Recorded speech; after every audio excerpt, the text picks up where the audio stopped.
Welcome to SF Commercial Property Conversations with Bruce Bean, where Bay Area investments meet expert insights. Get ready to unlock the strategies of commercial real estate success. Today we've got Kathi Constanzo from Pasadena with us, and Kathi is a top producer in the commercial real estate space. So Kathi, it's great to have you aboard. I'm very intrigued by your past and how you got to commercial real estate. So if you wouldn't mind just kind of going through the history, that would be wonderful to hear. Sure, thank you. Well, I appreciate you having me on your podcast, and I'm excited to share whatever knowledge that I can with your listeners. So I've come to commercial real estate from a very not a straight path. And I started my career in commercial real estate at 48 years old. So for those people looking to say, is it too late for me to start a career? At this age, no, it's absolutely never too late. And that is one thing that's wonderful about this industry. So I guess what I would share is my background is not a straight path. Where I had I'm a communications major from USC, graduated from the Annenberg School there, Annenberg School for Communications. And I have worked for some of the top law firms in the country for the last over 20 years of my life. And then my family parallel track opened up a lot of different businesses, restaurants, a very, very successful restaurant, and others. So I had that entrepreneurial spirit and mindset. So a combination of understanding contracts, legal contracts, with understanding how entrepreneurs and business owners think. And at one point, just a little segue, I had started an educational foundation that grew to be one of the largest foundations Oh, wow. in a third world country. I have a different mindset into commercial real estate. And so it's a very long story as to what got me to leave my old industry. But it has to do with I'm now healthier than I've ever been, but I had some health issues that forced me to take a break. And then it was my dad that said, Kathi, you'd be great at real estate, and kept buying my real estate classes for me. And I let it expire twice, almost expired 3 times, because I was like, I'm not a cheesy real estate agent. That's not me. And so, but I give him credit. He just kept buying me these classes. And as I'm looking, to find what is my passion, what it took really was him, showing me on a calculator. Okay, and ask me questions. And then I visually understood how much money you could make in commercial real estate. And then I passed my classes with tested out a book 1 in a day, book 2 in the second day, and then applied for my state test day 3. So it just takes motivation and understanding, I think, for me. Because I would stare at the book and nothing really made sense. But once I understood, I could retire doing this. Okay, let's go. And then Okay. I don't want to work for law firms anymore. Let's do something else. Right. Yeah. Why cap yourself at a certain dollar amount when you don't have to? And you can, all that time that you spend working affects your bottom line. So every contract that you do at working for a firm, you're making a salary, right? But in commercial real estate, there is no limit to what you make. So every call you make, every contract that you draft, that's affecting you. And that money goes to you, and you can help people directly. So I love it. Anyhow, that is my very short version of how I got to commercial real estate. But you said earlier that you were involved with a wonderful mentor that kind of brought you along. And I know many real estate agents have had great mentors. So tell us about that a little bit. Yes.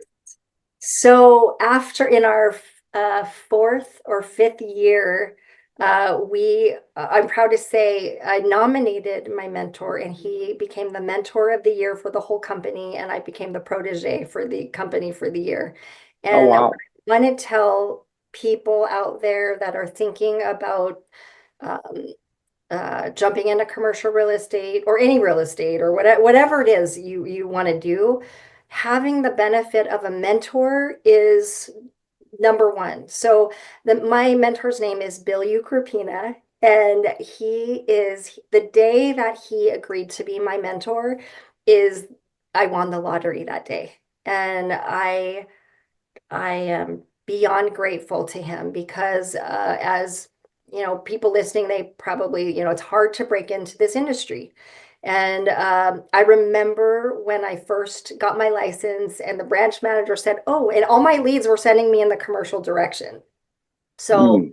you know, I didn't get into this thinking, oh, I'm going to be residential or I'm going to be commercial. But what I understood very quickly is for my personality type, I don't want the emotion involved in residential real estate. I don't want to be anybody's therapist. I have enough stuff going on in my own life.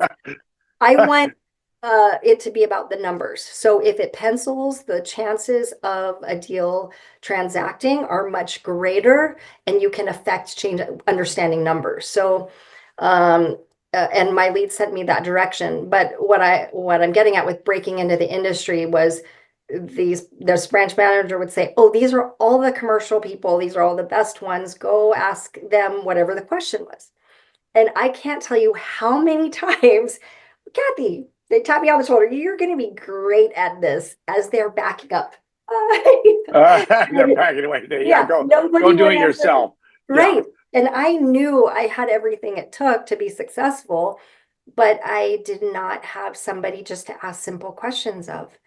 And so, as a What Moves Her ambassador and of my company, that's one of my passions and my goals is to help others break into the industry. So, if people have questions, I will make time to, and that's actually part of why I'm here is if I can help other people, that's what I would love to do. It's one of my passions. So, it's one of Well, it's a way to give back.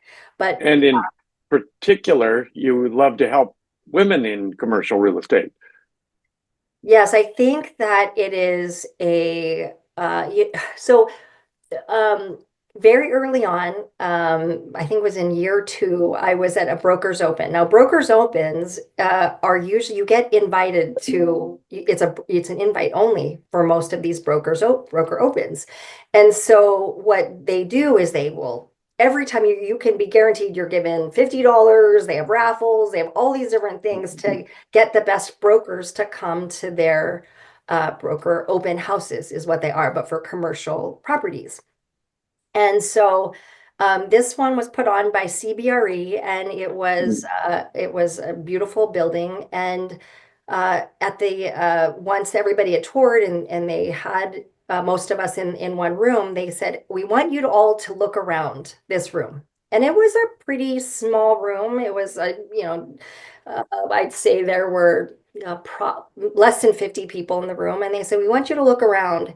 And in fact, it might be maybe 30 people in the room, but they said, okay, you all you do 90% of all transactions in the San Gabriel Uh-huh. Valley.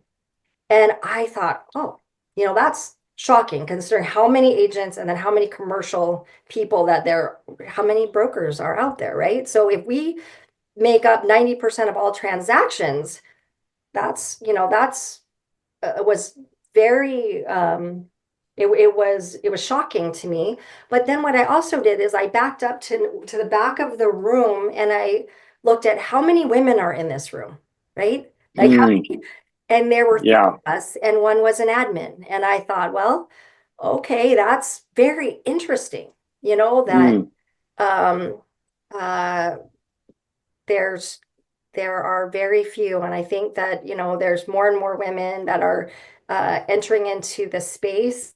But we need to help lift each other up, and you know, I because of my legal background, like I feel like you got to also help people understand there's a right way of doing brokerage, and there's not, there's not a lot of good ones out there. And I think that's why this small room consisted of 90% of transactions, because you've got to be transparent, and you've got to be able to explain things and do things right. And so, as I feel almost like I have a responsibility to help bring those that are coming into the industry, to be able to handle situations with grace, be able to handle negotiations from a place of strength, and understand, the where you are. I also help to teach the negotiations class for my company, Emerging Brokers.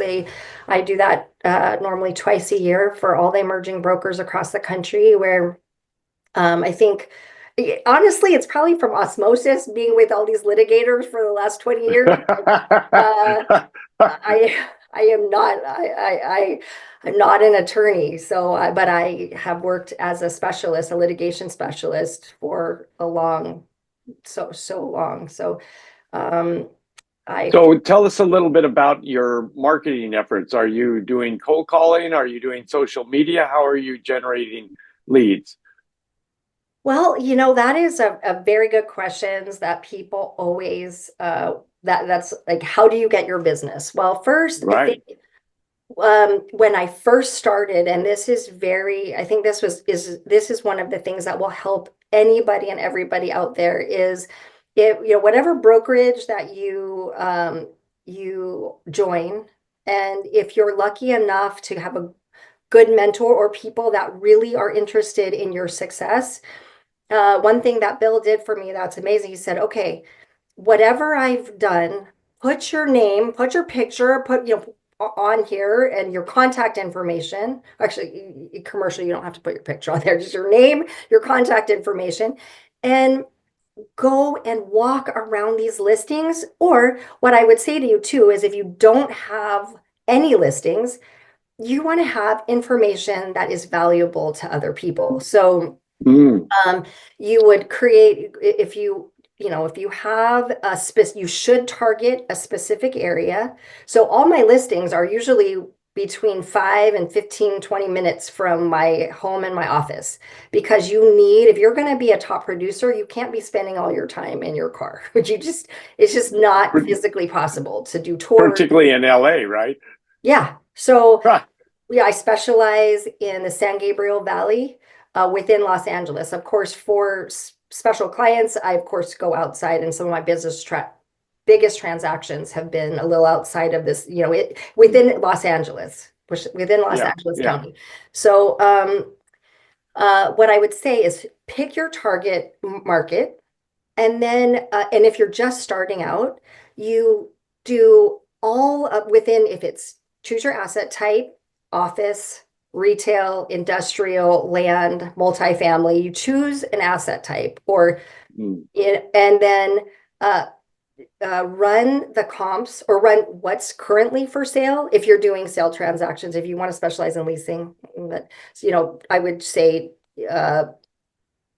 whatever it is you want to specialize in, pull what's currently on the market in that target area, and choose your size range and all of that. Be very specific. And then on the other side of the marketing page, do the comps for that, of what's recently sold within that criteria of that asset type that you've chosen. And then you have something to talk about, right? So you go to these different businesses, and you walk in there with this invaluable information, and I guarantee you are going to have so many wonderful conversations, because what are you doing? You're providing valuable information to people that it's applicable to them. It's not ever about you. It's never about me. It's about the people you're talking to, these business owners. And if it's not a business owner, you say, hey, do you mind giving this to the business owner? And then they know what's for sale around them. That gives them a comp to give them an idea of what their property is worth. They can see, so not only do they see what's currently on the market, but they see what's recently traded and for how much. So you're giving them valuable information, and you will get clients as a result of doing that. So that's a great place, I think, to start. And if you join a team or you have a mentor, you can do the same exact walking and talking to people with what you have for sale, what you have for lease, and you target those guys, and you're going to get business by doing that. And So you're saying, what's the worst thing that can happen? They'd be like, sorry, we don't want to talk to you. yeah, And so you're like, great, sorry to bother you, have a great day, and just leave. And that yeah, actually doesn't move happen on. much. Yeah. But you know what? Great. You don't talk to me, I don't want to talk to you either. Next. Yeah, Right? yeah, keep going. Keep Yeah. pushing. Well, but I think the key factor here is that you're giving them valuable information, which I think a lot of people that are cold calling and trying to get listings and so forth are just trying to get the listing. They're not giving any information out. They may eventually get to that point, but they aren't initially doing that, which I think that's a great place to start, as you say, to know your business, know your transactions, know your comps, and then start talking to people. And the more you talk to people, the more you learn. So that's all great.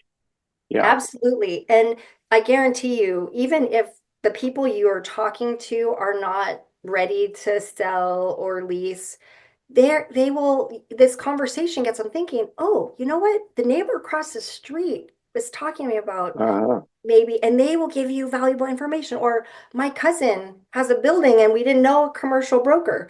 I mean, it's amazing what happens when you engage in conversation. Um, and I guarantee you also, when you first start, it's not your family or your close friends that are going to give you business. So you got to hustle, you got to work hard, you got to get great at what you do. And then once you're great at what you do, that's when your family and friends will start referring you to people. And that's really my greatest referral source, because as one of my close friends and best referral sources says to me, that I met at Arthur Anderson Uh, over yeah. 30 years ago, says to me, you cannot make new old friends. And You cannot make new old friends. yeah, No, that's a good line. I like that. right. Yeah. So they know you, they like you, they trust you, they know your work product, your work ethic, and knows that you will make them look good. They are going to refer you business all the time. So, but you have to prove yourself before that happens. Well, it sounds like your grandfather had a very interesting entry into commercial real estate also. Yes, definitely. So my dad and my grandfather had designed and owned Japanese Village Plaza in Little Tokyo. They're both David Hyun's. My grandpa, David Hyun. My dad is David K. Hyun.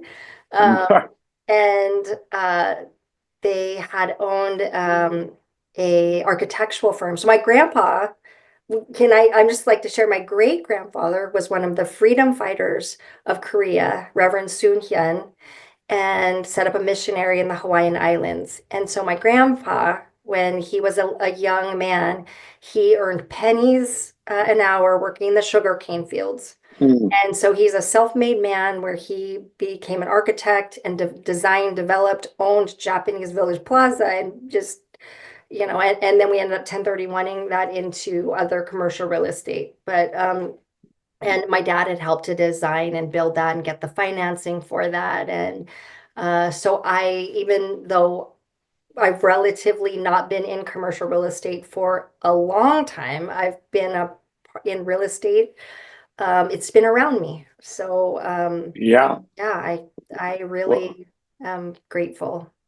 and your father kind of pushed you to get a license. Yeah, no doubt. I mean, so I'm healthier than I've ever been, but I had some significant health issues that forced me to step back from work. And I am grateful that in my 48th year of life, I started this new career that I love so much. It's never too late to start a new career. But I honestly, I didn't know that I wanted to do this. My dad kept saying, he believed in me, and he just said, you'd be really good at real estate. And I never saw myself. I was like, I don't want to be a cheesy real estate agent. And so he taught me kept buying me these real estate classes that, they last for a year before they expire. And I was in my third year. He kept buying them because he kept thinking, Kathi, you're good at this. And I try to study, and it wasn't sinking in until um, he brought out a calculator. And I wish he had done this in year one, but before my third year expired, my third class, he asked me a series of questions like, how many transactions do you think a successful agent transacts in a year? And I Yeah. had no idea because I was never in this industry. So I came up with some crazy, and I was like, 100. And he's like, no, if you do 20 transactions in a year, you're a superstar. And so I was like, oh, 20, I can do 20. Like that's less than two a month. Like that's no problem, right? And of course, I didn't know uh, what I was talking Yeah. about at that time. But But then, 20, it sounds so easy. yeah, but although when at a certain point, like now I do over 40 to between 40 and 50 transactions every year. Mm. And which is it takes a team, right? You can't do that all on your, well, maybe you can, but I mean for me it definitely takes a team to Yeah. be able to keep all of that. Usually at any given time I'm running 20 different properties, and so some close, some don't, but you run them. But anyhow, back to the calculator thing was, he broke it down for me. My dad said, okay, well, if you do, I'm working on this project, and he incentivized me. Look, if you become an expert in 2 years, I will give you this project, but you have to become an expert because I partners, and partners are never going to allow you to be the broker unless you are an expert. So I said, okay, I've got a goal of becoming an expert within 2 years. And so what do I need to do? And that's what brought me to, I need to have a great mentor, because if you have everything it takes, you need to find a good mentor that can answer questions so you can scale up very quickly, and then just work every second of every day to prove to your mentor that he or she made the right decision agreeing to mentor you. And so people that think that you can do this part-time, this is not the industry for you. It's No. definitely no, this is a full-time job. I think psychologically it's great because you feel like, oh, I have freedom, which you do. Like if I need to, go to my kid's event, or need to go to a doctor's appointment, yeah, you can get up and go. So you have that kind of flexibility, but then you're also going to need to make up for that, because if you're really truly working these transactions, time is of the essence, and you can't just check out. So it's a full-time job. Yeah. Full-time job. Yes. Absolutely. So, well, Kathi, this is fantastic. So if someone wanted to get a hold of you, what would be the best way to do that? So several ways. I have LinkedIn, I have Instagram, Facebook, I have a website. So if you look on the screen, you'll see the spelling of my name. I spell it a little uniquely, with a Kathi with a K and an I. And my last name is Constanzo, like George on Seinfeld, but with an O at the end. So Kathi Constanzo. And it's my Instagram is KATHI_Constanzo. And my LinkedIn, it's Kathi Constanzo, my website, www.kathyconstanzo.com.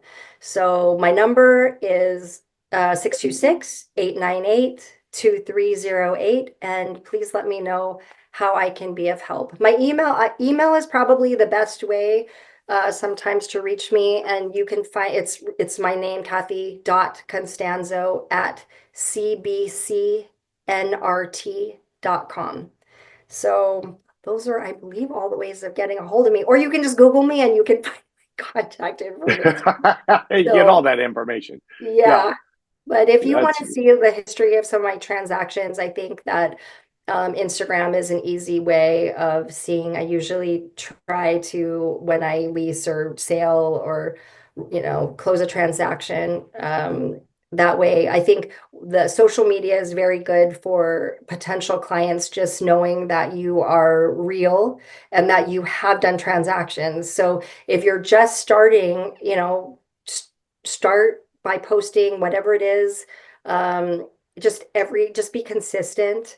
And that will, and also this is actually a very key part is your contact database.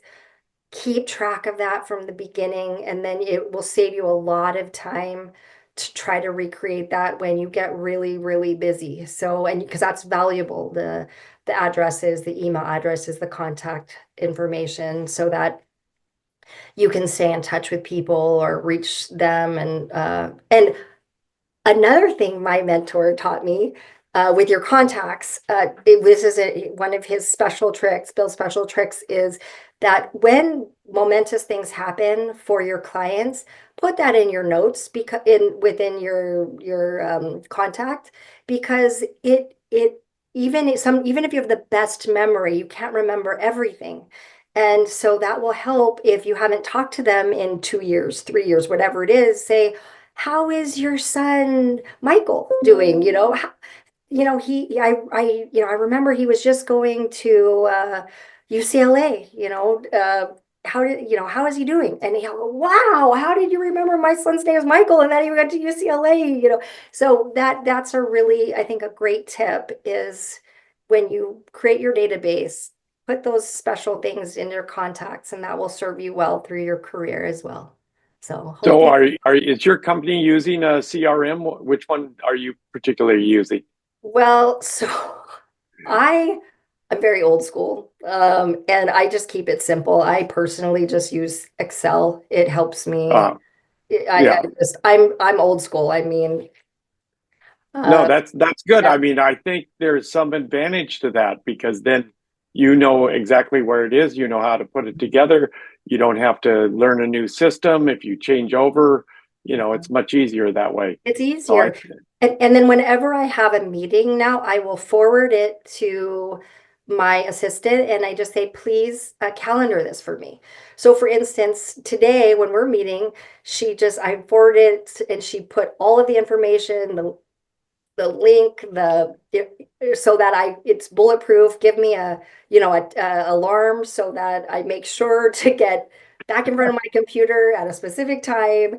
And so I've created my own system that works for me. I know that one of my really amazing colleagues use Asana, and it works. It's incredible. My mind is blown by this system, and I wish I was more savvy because but that is I know that that's been a very successful CRM for my colleague. It's just was taking me a lot of time to try to figure it out. And the CRMs that have approached me just for me to upload everything would be time consuming. And I think it provides a challenge for me. And that's why I'm old school and I keep it pushing and I'm working at such a fast rate that it's to stop and try to upload everything. Um, I Well, am, then you got to learn the system, and yeah, no, yeah, I understand completely. So yeah, I mean CRMs are great, but there's a lot of work that you have to do if you're initially starting there and in the CRM and using the CRM, great, but to convert yes. over is a major headache. Yeah, Yes, I would say if you're starting or you're newer to the industry, that's when you should start because once you get really busy, it's hard to step back and take that time to populate the database like that. And so, whatever works best for you, when people say you have to use one, you just create a system that works for you. And if it works for yeah, you, yeah. run with it. Off you go. Yeah, Exactly. yeah. Well, this is fantastic. I look forward to talking to you in the future, and so we'll see where we go from here. Wonderful. Thank you, Bruce. It's been a pleasure talking to you. We'll talk soon. Sounds like a plan. That's a wrap on today's journey through the SF commercial real estate scene. Ready to share your story?